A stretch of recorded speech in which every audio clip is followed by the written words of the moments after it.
श्री राधा वल्लभ लाल की जय। राधा वल्लभ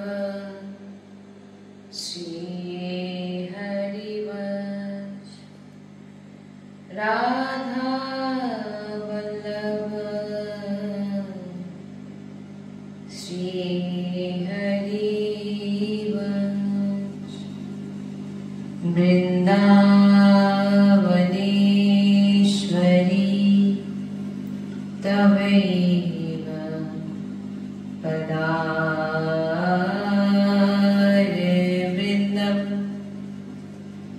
प्रेमामृतैका मकरन्धरशोभपूर्णं ऋक्तर्पितं मधुपते स्मरतापमोघ्रम्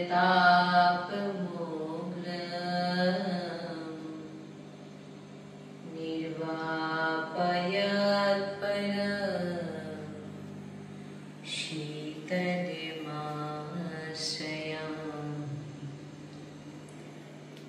रसघनमोहनमूर्तिम्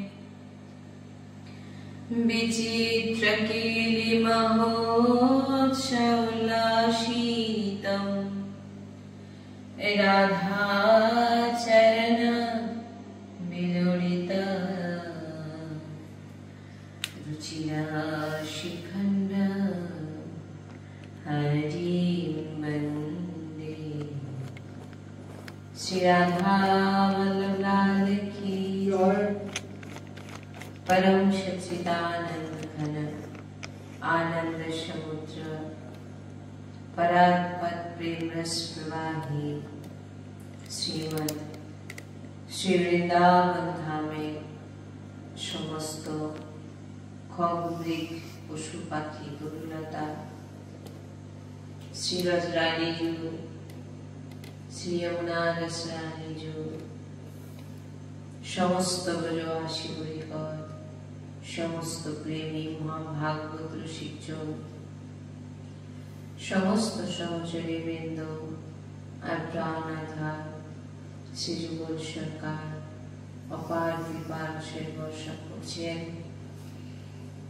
আর আমরা সেই অহিতুকি কৃপা প্রেম রসে ডুবছি এমন প্রত্যেক সেকেন্ডে আমাদের বিচার হওয়া উচিত।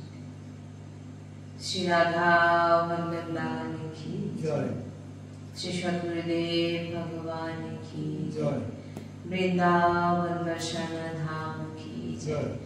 महाप्रभु श्री हरिवंश चंद्र जी महाराज की जय। यमुना रसरानी की जय। समस्त सहचरी वृंद की जय। जय जय श्री राधेश्याम जय जय श्री राधेश्याम जय जय श्री राधेश्याम जय जय श्री हरिवंश श्री हरिवंश।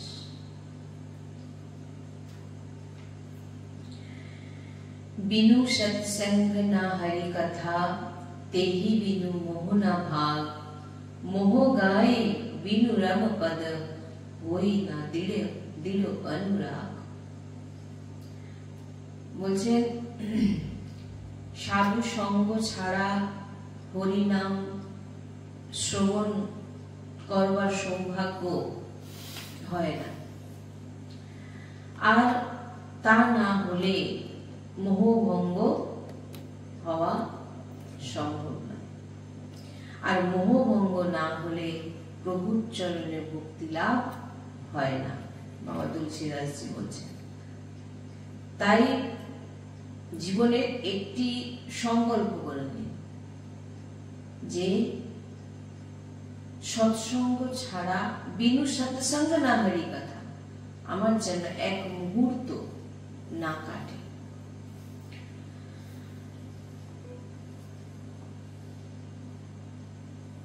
কারণ আমরা এই মায়া মোহ থেকে সৎসঙ্গ যদি না করি মানে আমরা পাই কখনোই মায়া ভঙ্গ হবে না। আর এই মায়া মোহ থেকে যতক্ষণ না আমরা বেরোচ্ছি ততক্ষণ কিন্তু আমরা হরির চরণ লাভ করতে পারব না। তাই সৎসঙ্গ হরিকথা না যদি জীবনে থাকে তাহলে জেনে নিতে হবে যে ভগবত প্রাপ্তি অসম্ভব।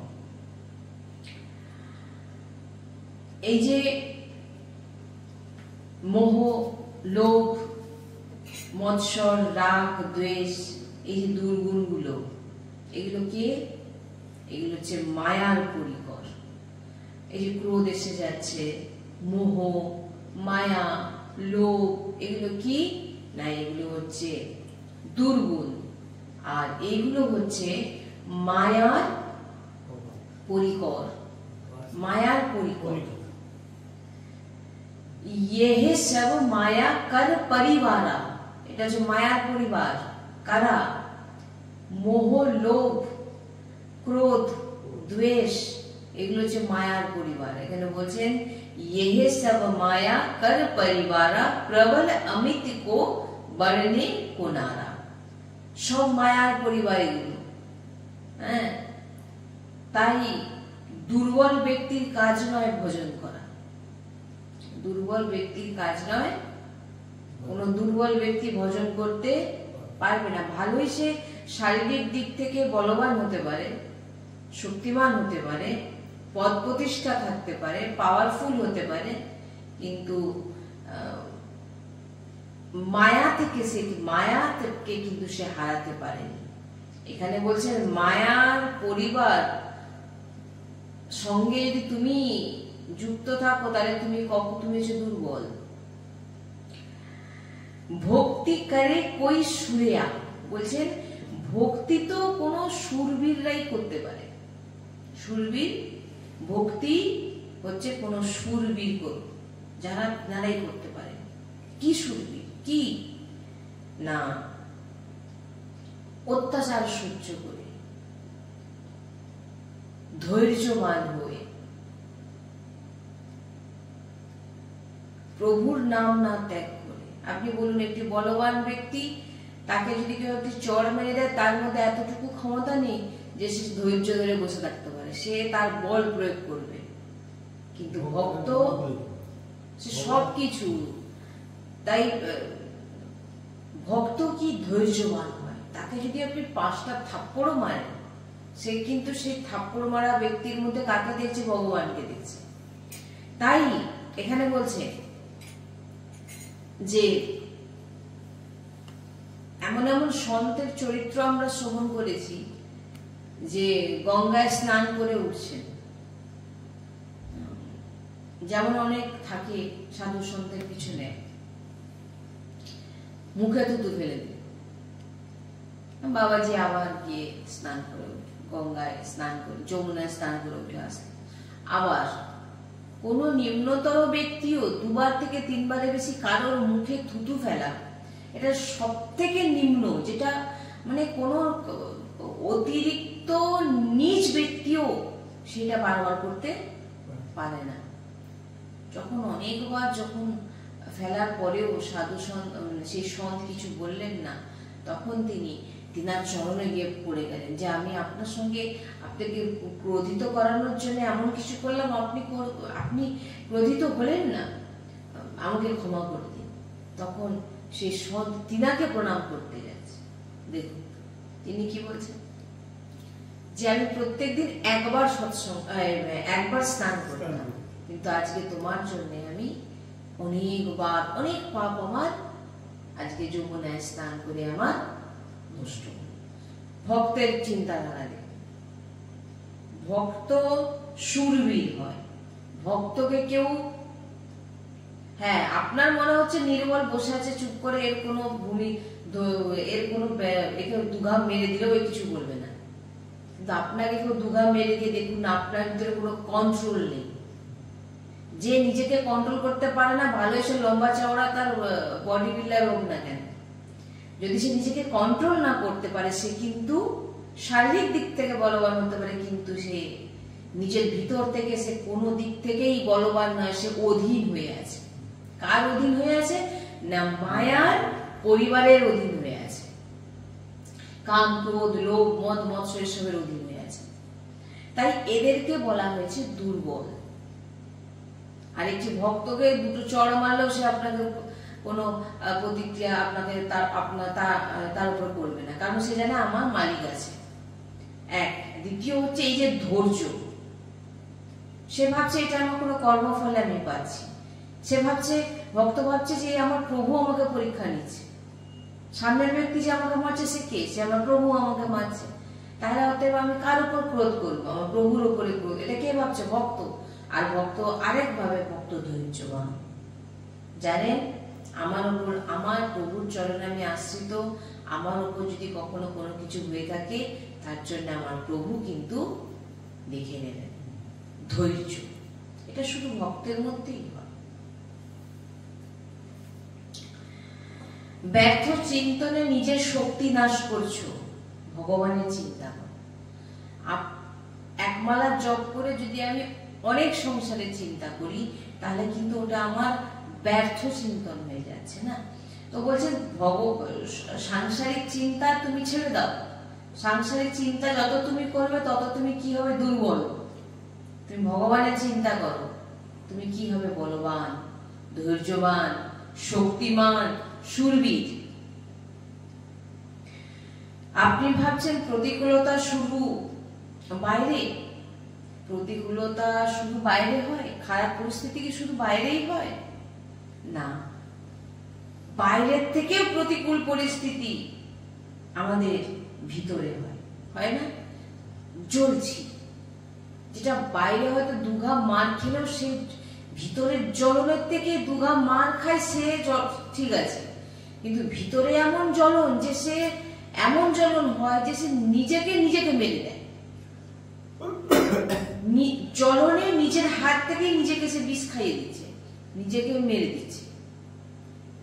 প্রতিকূল ভিতরেও প্রচন্ড প্রতিকূল আমাদের মধ্যে বিরাজমান হয়ে আছে। এই সব থেকে বড় কুসঙ্গ হচ্ছে আমাদের মন, মায়ার পরিকর, এই মনকে ঘিরে ধরেছে।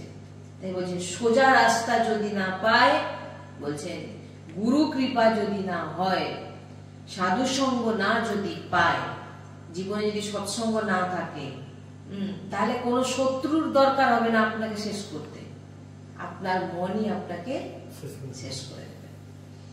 তাই এক জায়গাতে মানে আমি পড়েছিলাম যে মন হচ্ছে সেই বন যেখানে আসল দৈত্যের নিবাস। মন হচ্ছে সেই বন যে বনে আসল দৈত্যের নিবাস। আপনার ভিতরেই আপনার দৈত্য, শত্রু সব বিরাজমান বসে আছে আপনাকে শেষ করার জন্য।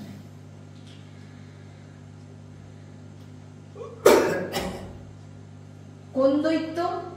অহংকার, লোভ, ক্রোধ, হিংসা, দ্বেষ, ঈর্ষা, এইগুলো হচ্ছে দৈত্য। কোথায় বসে আছে না আপনার মন রূপী যে বন, সেই বনে বসে আছে। হাজার হাজার ফনা এই দৈত্যে, যতক্ষণ কানাইয়া এক একটার উপর চরণ না রাখে ততক্ষণ কিন্তু এই বিষ বার হতেই থাকবে। বলছে আমাদের ভিতরে যে এই যে দৈত্যরা বসে আছে, ফনা তুলে হাজার হাজার ফনা এই দৈত্যের, এই দৈত্যকে নাশ কে করতে পারে? স্বয়ং ভগবান। ভগবান এই প্রত্যেক দৈত্যের ওপরে যতক্ষণ না নিজের চরণ রাখছে ততক্ষণ এই দৈত্যকে আপনি, এই অহংকারকে, এই লোভকে, এই ক্রোধকে, এই হিংসা, দ্বেষ, এগুলোকে আপনি কোনোদিন নষ্ট করতে পারবে না। হয়তো বড় বড় তিলক, মাটি আদি ইত্যাদি বিভিন্ন বেশ ধারণ করছে, কিন্তু তার মধ্যে বিরাজমান হয়ে আছে অহংকার, লোভ, ক্রোধ। এই সমস্ত যার মধ্যে থাকবে তো সে বারবার সে যে বেশেই থাকুক না কেন সে বিষ বার করতে থাকবে। ময়লা, বিষলয়, তাই তাই এই বলছেন যে সন্তজন মন মন্দির বলেছে, কারণ এই মনই একেই যতক্ষণ এই মনরূপী যে দৈত্য যত বিষ খালি বার করতেই আছে আপনার ভিতর থেকে, কাম, ক্রোধ, লোভ, হিংসা, দ্বেষ, এটা ভালো না ওটা ঠিক না, এই যে বার করতে আছে, বলে যতক্ষণ না ভগবানের চরণ পড়ছে এদের উপরে ততক্ষণ এরা শান্ত হবে না। সাধু সন্তজন বলছে শিব চতুরানন জাহি ডরাহি। বাবা তুলসীদাস বলছেন ব্রহ্মা শঙ্কর যাকে ভয় পায়, অন্য জীব বাদ দিন, ব্রহ্মা শঙ্কর ভয় পায় কাকে? মায়াকে। আমাদের মতো জীবদের কথা ছাড়ুন, ব্রহ্মা শঙ্করের কথা বলছে। শ্রীরাম সুখদাসজি মহারাজ বলছেন ভজন করে এমন জীব যে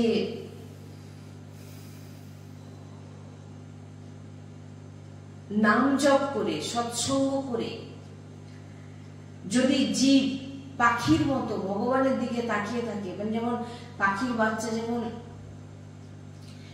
ভোজন যখন ভোজনের জন্য তার মায়ের দিকে তাকিয়ে থাকে, কখন তার মা আসবে তার মুখের ভিতরে খাবার ঢুকিয়ে দেবে, এমন ভাবে তুমি ভজন করে প্রভুর আশ্রিত না হয়ে যাও, ততক্ষণ কিন্তু এই মায়া, যে মায়াকে ব্রহ্মা শঙ্কর ভয় পায়, এই মায়া থেকে তুমি কখনো বেরোতে খালি জ্বলতেই থাকবে। তাই সর্বপ্রকার থেকে প্রভুর প্রতি আশ্রিত হয়ে মন, কর্ম, বচনে প্রভুর চরণে আশ্রিত হয়ে যান, সদা সর্বদা ভাবে প্রভুর প্রতি আশ্রিত যতক্ষণ না আপনি হচ্ছেন, আপনি এই মায়ার যে যন্ত্রণা থেকে আপনি কখনো বাঁচতে পারবেন না। ভালোই আপনি বেশ ধারণ করেছেন, ভালোই আপনি ভাবছেন আমি তো প্রত্যেক দিন নাম জপ করছি, তীর্থে যাচ্ছি, স্নান করছি, পুজো করছি, সব মোটামুটি যে যে যে আছে সেগুলো সবকিছু করছি, কি আমার ঠিকঠাক হয়ে যাচ্ছে। বলছেন যে একটা ভক্ত চরিত্র, আপনি নিজেকে ভক্ত ভাবার আগে ভাবুন আপনার ভিতরে এই যে দৈত্যগুলো কি আছে? নিজেকে কারোর থেকে শ্রেষ্ঠ মনে হচ্ছে?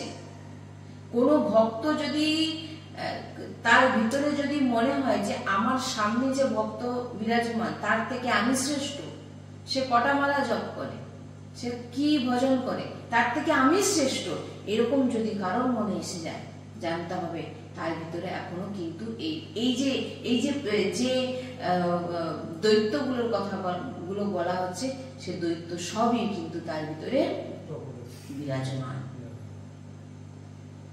বিষ বের করতেই আছে। একটা ভক্ত কাকে বলবেন? একটা ভক্ত চরিত্র পড়ে দেখুন, শুনুন যে ভক্তের চরিত্র কেমন হয়, ভক্ত কি চায় ভগবানের কাছে, ভক্তের স্বরূপ কেমন হয়, ভক্তের মধ্যে কখনো অন্যকে নিজ দেখানোর আমি বেশি বজ্রানন্দী, আমার থেকে ও কম, এরকম ভাবনা কখনো ভক্তের মধ্যে আসে না। বলছেন শ্রী ধ্রুব ভাগবতে ধ্রুবজি প্রার্থনা করছেন ভগবানের কাছে, কি প্রার্থনা করছেন? হে অনন্ত পরমাত্মা, আপনি এই বিশুদ্ধ হৃদয়ে মহাত্মা ভক্তের সঙ্গ দিন। ধ্রুবজি বলছেন যিনার সঙ্গ করে আপনার গুণ তথা লীলার কথা আমি পান করে উন্মত্ত হয়ে যাই, আর এই দুঃখে পূর্ণ ভয়ঙ্কর যে সংসার, এর ওই পারে যেন আমি পৌঁছে যাই। ভক্তের ভাবনা দেখুন। প্রহ্লাদজি প্রার্থনা করছেন, প্রভু যদি আপনি আমাকে কিছু বর দিতে চান, তাহলে এই বরই আমি চাইছি যে আমার হৃদয়ে কখনো যেন কোনো কামনা, বাসনা, ইচ্ছে যেন না উৎপন্ন হয়। কিন্তু আমাদের দেখুন, আমরা নিজেকে ভক্ত বলছি, নিজেকে ভাবছি দুমালা জপ করছি, দুটো সৎসঙ্গে চলে যাচ্ছে, আমি ভাবছি নিজেকে আমি অনেক বড় ভক্ত। এখানে কি বলছেন? প্রহ্লাদজি বলছেন যে আমার ভিতরে যেন না কখনো কোনো ইচ্ছে, কখনো কোনো বাসনা, কামনা জাগ্রত হয়। কিন্তু আমরা নিজেকে ভক্ত বলে ভগবানের কাছে গিয়ে এটাই প্রার্থনা করি যে আমার কামনা পূর্ণ হয়ে যায়। তাহলে আপনি ভক্ত কি করে হচ্ছেন?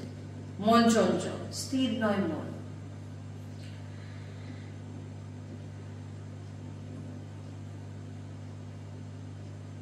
আমার জন্য এমন কোন উপায় আছে যাতে আমি, দেখুন ভক্ত কি বলছেন, ভক্ত আমরা বলি না যে যার মধ্যে, যে ভক্তের মধ্যে মায়ার পরিবার নেই সে ভক্ত ভগবানের কাছে কি বলে, বলছে যে হে ভগবান,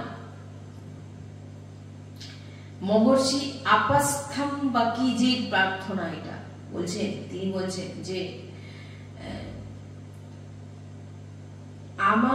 আমি দুঃখিত ব্যক্তির ভিতরে হৃদয়ে আমি চলে যেতে চাই।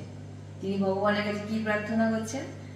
দেখুন ভক্ত, তার যে ভক্তের মধ্যে মায়ার পরিকর নেই, মায়ার পরিবার নেই, তারা ভগবানের কাছে কি চায়? নিজেকে ভক্ত বলার আগে এইগুলাকে জানতে হবে যে আমি নিজেকে ভক্ত মানার আগে আপনি দেখুন ভক্তের ভগবানের কাছে প্রার্থনা তিনি কি বলছেন, বলছেন যে আমি দুঃখিত ব্যক্তির ভিতরে প্রবেশ করে তার যে দুঃখ কষ্ট প্রভু আমি ভোগ করব, প্রভু আমি ভোগ করি, আমাকে ভোগ করতে দিই, আর আমার যত পূর্ণ আছে আমি তাকে দিয়ে দিতে চাই। ভক্তের ভাবনা দেখুন, কেন? তার মধ্যে কি নেই? মায়ার পরিবার নেই। মায়ার পরিবার কাম, ক্রোধ, লোভ, মদ, মৎসর, অহংকার, এরা হচ্ছে সব মায়ার পরিবার।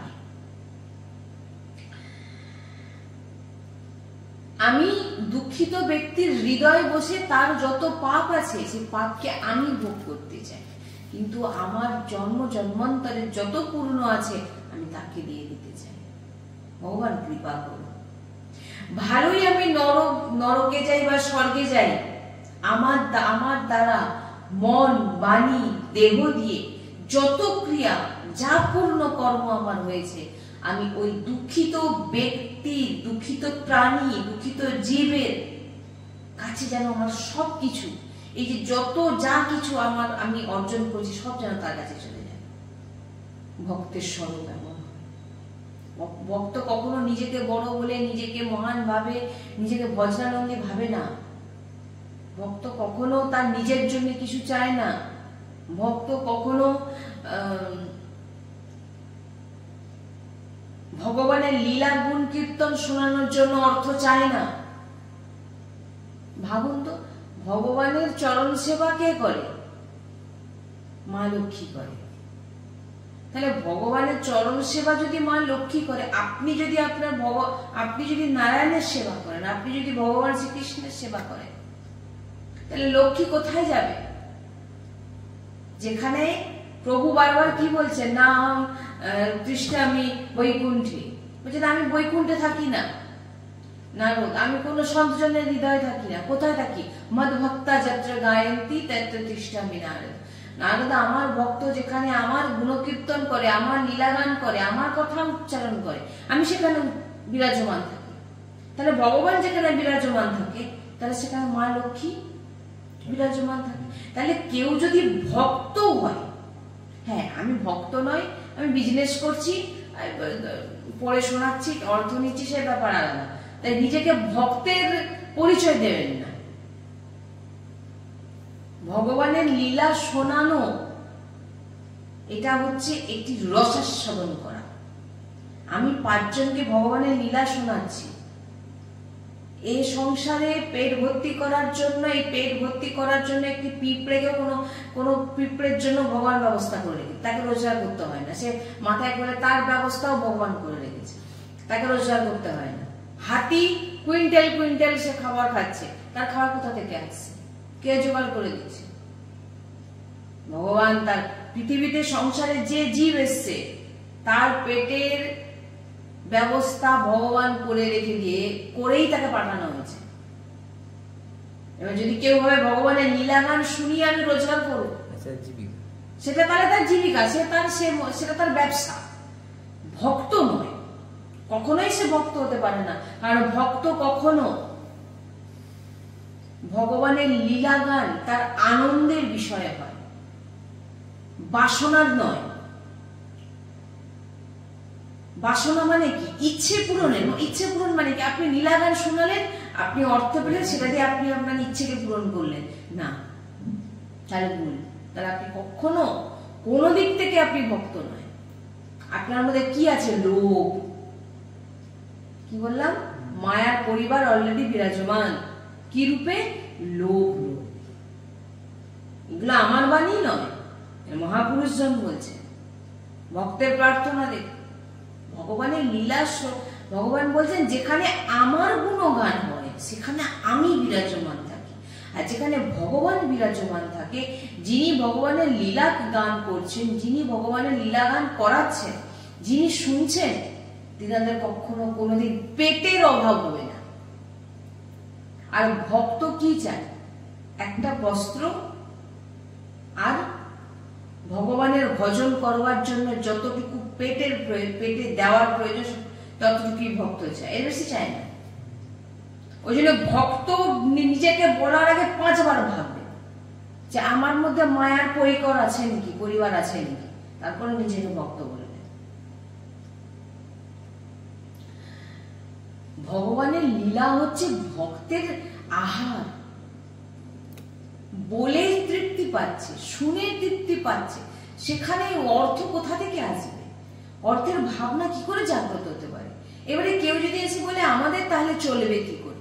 তাহলে তুমি তো সংসারের মালিক, তাহলে তুমি সংসারের মালিক, তুমি নিজেকে মালিক ভাবছো, তাহলে তো তোমার উপরে আর কেউ নেই, তাহলে তোমার উপর আর কেউ নেই, তাহলে ঠিকই আছে। কিন্তু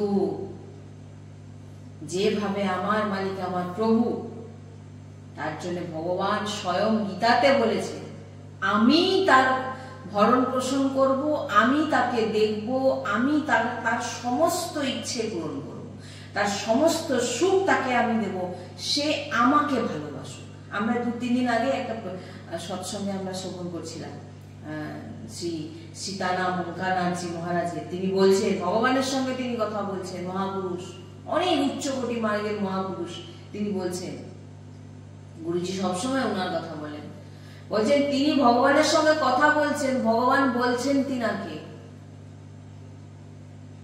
না দেহের চিন্তা কর, না অর্থের চিন্তা কর,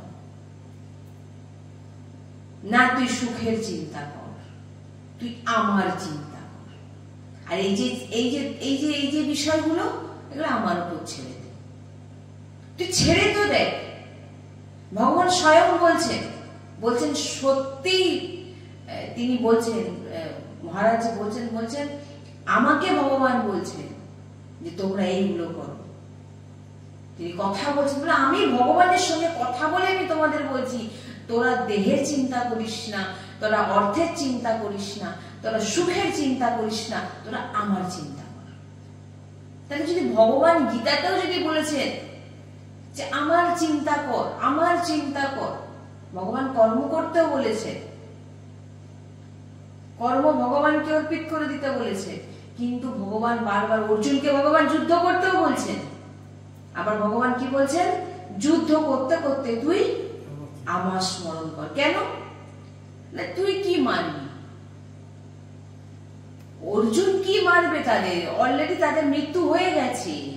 অর্জুন, তোমাকে তো একটা যাত্রায় যেমন নাটক হয় না, নাটকে তোমাকে জাস্ট দাঁড় করানো হয়েছে, অলরেডি সব। তাহলে মালিক তুমি সাজছো, তুমি মালিক কোথা থেকে? তুমি তুমি তুমি কোনোদিন জেনেছো?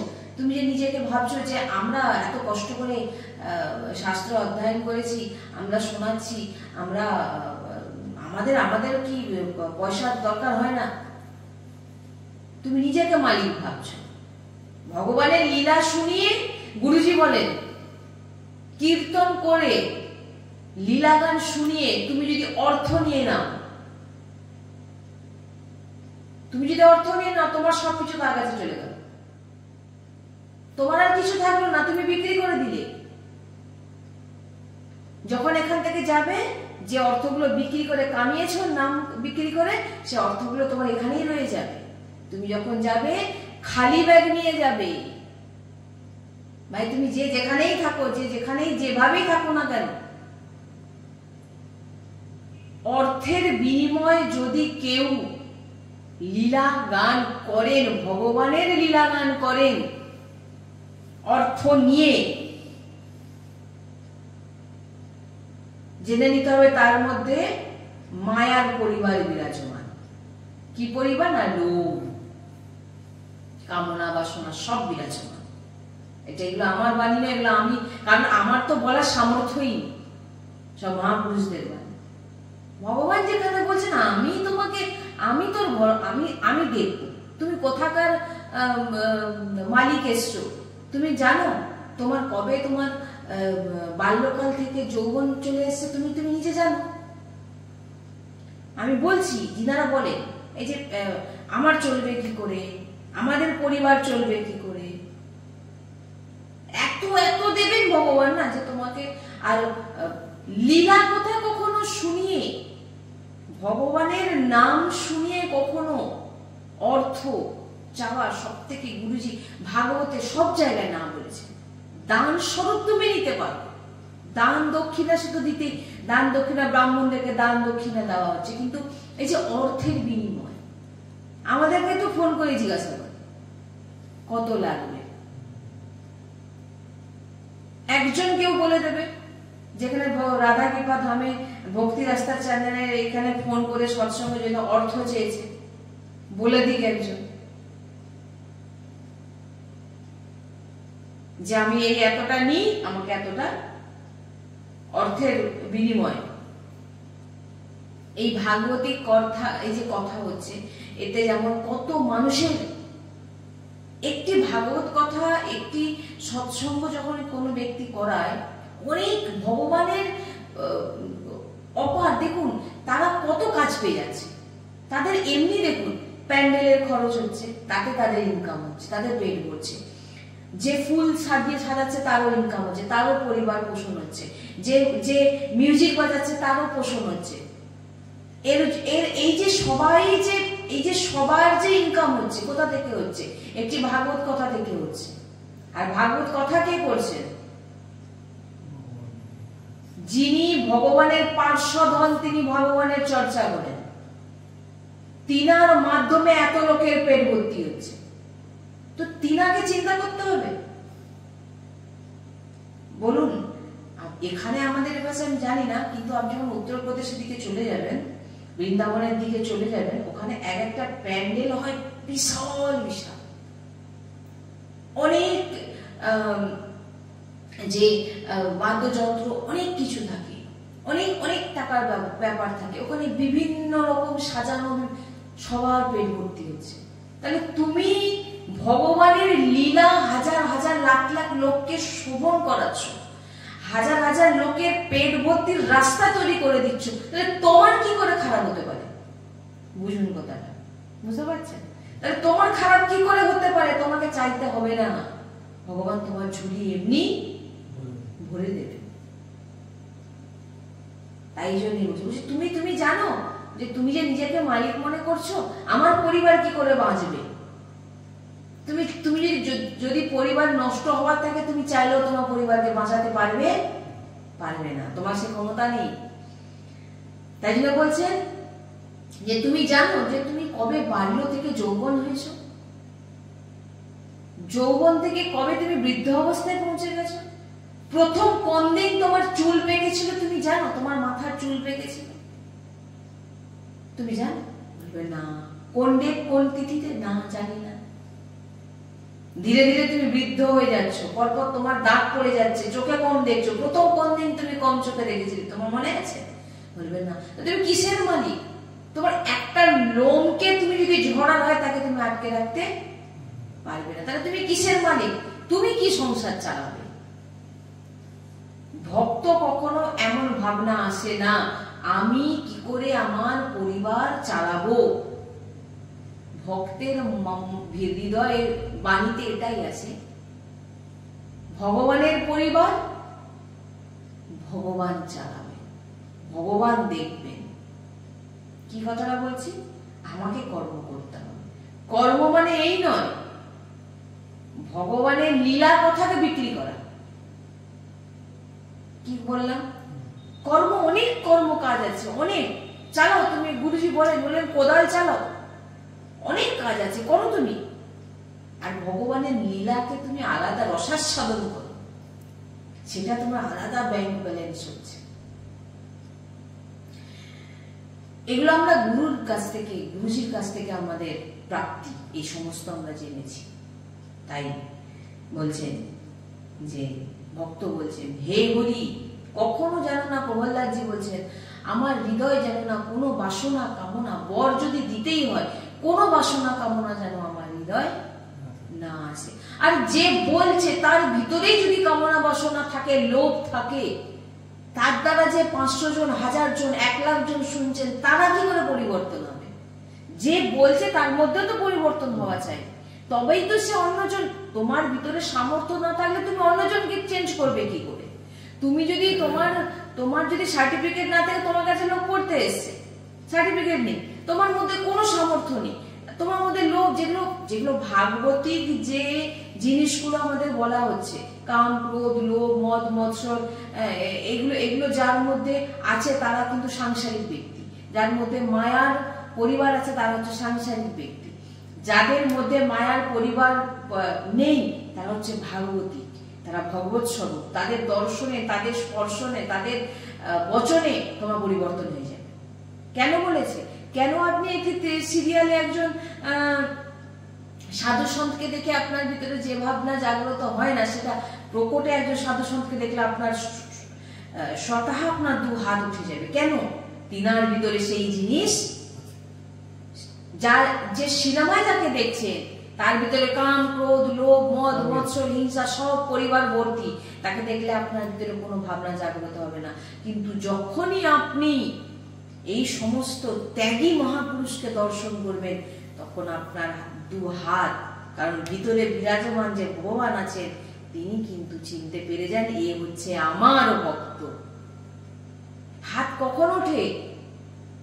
হাত কখন ওঠে? হাত কে তোলে? যে বিরাজমান ভগবান সঙ্গে সঙ্গে তার ভক্তকে প্রণাম জানায়। তাই এই জন্যে ভক্ত নিজেকে বলার আগে দেখতে হবে আপনার মধ্যে এই জিনিসগুলো, নিজের চিন্তা করছেন, নিজের অর্থের চিন্তা করছেন নাকি, দেহের চিন্তা করছেন নাকি। দেহের চিন্তা, অর্থের চিন্তা, সুখের চিন্তা, এগুলো যদি আপনি করে থাকেন, তাহলে জানতে হবে আপনার মধ্যে মায়ার পরিবার এখনো বিরাজমান। তাই ভক্তের এক ভক্ত বলছেন, রন্তি দেবীজি বলছেন, রান্তি দেবী কি প্রার্থনা করছেন ভগবানের কাছে, আমি মোক্ষ চাই না, আমি মুক্তি চাই না, আমি কেবল এটাই চাই যে সমস্ত হৃদয়, জীবের হৃদয়, প্রাণীর হৃদয় স্থিত হয়ে তাদের সব দুঃখ আমি ভোগ করি। যে কষ্ট পাচ্ছে যেসব জীব, তাদের হৃদয়ে আমি বিরাজমান হয়ে তাদের দুঃখ আমি যেন ভোগ করি, এরকম ভক্তের ভাবনা হয়। তাই ভক্ত নিজেকে বলার আগে অনেকবার ভাবা উচিত যে সত্যি কি আমি ভক্ত? আমি বেশ ধারণ করে নিয়েছি বলে কি আমি ভক্ত?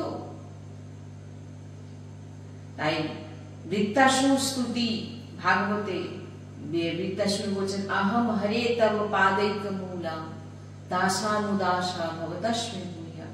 বলছেন, হে হরি, আপনি আমার উপর এমন কৃপা করুন যে দাসানুদাসা, আমি যেন আপনার দাসের দাস, আপনার সেবকের সেবক যেন আমি হতে পারি।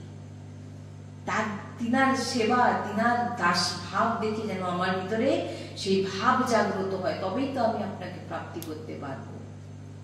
এমন ভক্ত হয়, ভক্তের চরিত্র হয়। না হলে মায়ার পরিবার যদি ভিতরে বিরাজমান থাকে, তো নিজেকে ভক্ত কখনোই বলা উচিত না। আমি ভক্ত নই, ভগবানের চরণাশ্রিত হওয়ার প্রয়াস করছি, চেষ্টা করছি। অনেকবার তো আমরা সৎসঙ্গে এটাই বলেছি, যার মনে এতটুকু ভাবনা এসে যায় যে আমি ভগবানকে পেতে চাই, আর যার মধ্যে লোভ থাকে সে এরকম কথা বলবেই না। ভগবানকে পেতে চাই, প্রাপ্তি করতে চাই, ভগবানের চরণাশ্রিত হতে চাই, সে কখনো অর্থ চাইবে না আপনার কাছে। সে কখনো অর্থ, আপনি দেখুন বড় বড় মহাপুরুষদের কাছে কি, তিনাদের কাছে যাবেন, সদ্গুরুদেবের সামনে গিয়ে বসবেন, আপনি অর্থের কথা বলতেই পারবেন না সেখানে। মহাপুরুষদের সামনে গেলে যে তিনাদের যে এই যে লোভহীন তিনাদের যে ঢাঁচা, হ্যাঁ, ভগবত পার্শ্বদ তিনারা, এই জন্য বলে কেন ভগবত পার্শ্বদ বলা হয়। আপনি এই যে তিনাদের সামনে লোভের কোনো অর্থের কথা বলতেই পারবেন না। লোভ যার ভিতরে আছে, নিজের ভরণ পোষণের চিন্তা যার আছে, সে ভক্ত কি করে হতে পারে? কারণ আমরা গুরুজির মুখে শুনেছি যে ভগবান বলছে, আমার চিন্তা করো, আমি তোমার চিন্তা করো, তুমি আমার চিন্তা করো, আমি তোমার সব দায়িত্ব নেব। আমি শুধু তোমার নয়, তোমার গত 7 পিঢ়ি আর আসছে পিঢ়ি, 7 আর এপাশে 14, 21 পিঢ়ি, মানে আসছে 14 পিঢ়ি আর গত হয়ে গেছে 7 পিঢ়ি। তুমি আমার চিন্তা করলে শুধু তোমাকে দেখবো না আমি, তোমার পরিবারকে শুধু নয়, তোমার গত যারা নেই সে 7 পিঢ়ি উদ্ধার আমি করব, আর আসবে নেক্সট জেনারেশন 14 পিঢ়ি আমি দেখবো, টোটাল 21 পিঢ়ি আমি দেখব। আমি তোমার পুরো দায়িত্ব নিচ্ছি। তাহলে এবারে বলুন, আপনি কি চাইবেন? আমি ভগবত লীলা করছি, লীলা কথা করতে যাব, তার জন্য আমাকে ফোন করে বলে তো যে সৎসঙ্গ করাবো, কত লাগবে। আপনি দান করুন, আপনি দান করুন, আপনাকে কেউ দান করছে, আপনি দান নিন, কিন্তু লীলা শুনিয়ে অর্থ নেব, এটা তো হাত জোড় করে, মানে এটা কখনো করা উচিত না। এত বলছেন যে একজন ব্রজের এক মহাপুরুষের কাছে শুনেছিলাম, উনি বলছেন শ্রী রাধারমণজি এখন বর্তমানে যিনি সেবক, তিনার শ্রীমুখে শুনেছিলাম, তিনি বলছেন তুমি কি মন্দির নির্মাণ করবে? তুমি কি মন্দির নির্মাণ করবে? মন্দির তোমার পরিবার চালাবে। কিরকম? একটি মন্দির নির্মাণ করার জন্য কি লাগে? ইট লাগে, পাথর লাগে, অনেক কিছু লাগে। মন্দির নির্মাণের জন্য যেখান থেকে আপনি যা যা নিয়ে আসছেন, তাদের পরিবার সেই অর্থে পোষণ হচ্ছে না। তিনি বলছেন ভগবানের যে পোশাক যেখান থেকে বানানো হচ্ছে, বানিয়ে নিয়ে আসা হচ্ছে, সেই যে বস্ত্র, সেই বস্ত্রের যে কোম্পানি, তারা সেখান থেকে অর্থ উপার্জন করছে না। তুমি কি মন্দির নির্মাণ করবে? তুমি কি ভগবানের মন্দির নির্মাণ? সব ভগবান করছে। ভগবান তোমার মাধ্যম দিয়ে পুরো যে অনেক যারা আছে, যারা ভগবত পথেও নেই, তিনাদের কাছ থেকে যে ভগবানের যত গয়না গাটি ইত্যাদি, এইগুলো যে সব যে কেনা হচ্ছে, কারণ কোনো ভক্তের মাধ্যম দিয়ে, এগুলো সব ভগবান করান। এগুলো কোনো ব্যক্তির দ্বারা হয় না। এগুলো ভগবান তার বুদ্ধির মধ্যে বসে সে সমস্ত কিছু করান এবং তাদের পরিবারকে পুরোপুরি পোষণ করছেন। কে করছেন? ভগবান। ভগবান কাজ দিচ্ছেন না ওদের? দিচ্ছেন না। তিনি বলছেন এইগুলো, আমি তিনার কথাই বলছি। উনি এরকম যে ভগবান তুমি কি মন্দির নির্মাণ করবে? মন্দির তো ভগবান করে, কোনো একজনকে মাধ্যম করে, তিনাকে দিয়ে আরেকজন কাউকে মাধ্যম করেন, তিনার কাছ থেকে নিচ্ছে আর কাউকে দিচ্ছে, কারো কাছ থেকে আবার নিচ্ছে, সমস্ত কিছু ভগবান করে। তুমি কি করবে? তাই ভগবানের মন্দির নির্মাণ, এই সমস্ত কিছু চিন্তা ভাবনা, হৃদয় আশা, বা আমি মন্দির নির্মাণে আমি যে আমার কিছু আমি অর্থ দেব না, আমাকে ভগবান দিয়েছেন আমি দেব, এই যে দেওয়া, এগুলো আপনি দিচ্ছেন না, কারোর থেকেও তার ভিতরে এই ভাবনা আসবে না।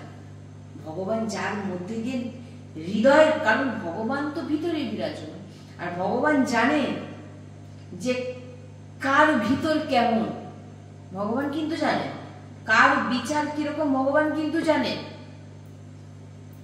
এই যে মন্দির নির্মাণ হচ্ছে, মন্দির নির্মাণে ভগবান ঠিক বেছে বেছে যার কাছ থেকে ভগবান মনে করেছে এই এই ব্যক্তি আমার মন্দির নির্মাণের জন্য আমার এই মন্দির নির্মাণ করাবে, এই এই ব্যক্তি সব হিসাব করে নেন ভগবান।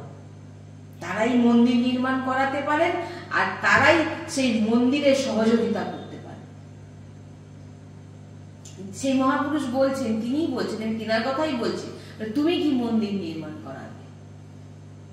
এই যে মন্দির নির্মাণের ভাবনা, লোক বিল্ডিং করার ভাবনা আছে, বাড়িঘর করার ভাবনা আছে, ভালোভাবে থাকবো থাকার ভাবনা আছে, বড় মন্দির নির্মাণ করব এবং সেই মন্দিরে হাজার হাজার ভক্ত এসে প্রণাম করবে, এমন ভাবনা তো শুধু ভগবানের কৃপা, ভগবানের ইচ্ছে ছাড়া সে কখনো এরকম বলতে পারে না যে আমি মন্দির নির্মাণ করাতে চাই বা করতে চাইছি বা করব, আর এখানে হাজার হাজার ভক্ত, এই নিজের ঘরেও তো লোক মন্দির তৈরি করছে, কিন্তু সেখানে তো হাজার হাজার ভক্ত আসছে না, তুমি এটা তোমার জন্য করছো, কিন্তু হাজার হাজার মানুষের জন্য যে অর্থ হোক, নিজের শ্রম দিয়ে হোক, সেবা করে এই যে মন্দির নির্মাণ করাচ্ছে, এবং হাজার হাজার ভক্ত যখন সেই মন্দিরে এসে প্রণাম করবে, সেই প্রত্যেকটা প্রণামের ফল, এই যে মন্দির সেবাদান যারা করেছে তারা প্রত্যেকটা প্রণামের ফল তারা পাবে, তাকে আর ভজন করতেই লাগবে না। মানে যেটা আমরা শুনেছি, কেউ যদি মন্দির নির্মাণ করানোর জন্য এই যে অর্থ রাশি প্রদান করছেন, ভগবান দেওয়াচ্ছেন, এই যে এই অর্থে কি হচ্ছে, মন্দির নির্মাণ হয়ে গেল, মন্দির নির্মাণ হয়ে যাওয়ার পর হাজার হাজার ভক্ত সেই মন্দিরে আসলো, এবং ওই আসার পরে যে হাজার হাজার ভক্ত যে প্রণাম করছে, প্রত্যেকটা প্রণামের ফল ওই মন্দির যারা নির্মাণ করিয়েছে তারা সব প্রাপ্ত হবে, তাদের আর কিছু করতে হবে না। এত মহিমাময়। দান করুন, মন্দির নির্মাণ করানোর জন্য দান করুন, আর এই সমস্ত জায়গায় দেখে শুনে দান করুন। দানও আবার দেখে শুনে করতে হবে, যেখানে সেখানে না। কিন্তু আমি এটা বলতে পারি না যে আমার পরিবারের জন্য এত টাকা লাগবে, এটা আমি বলতে পারি না। এই কারণে ভক্ত নিজেকে বলার আগে দেখতে হবে মায়ার পরিকর ভিতরে আছে নাকি, দৈত্যরূপী মায়ার পরিকর। শ্রী রাধা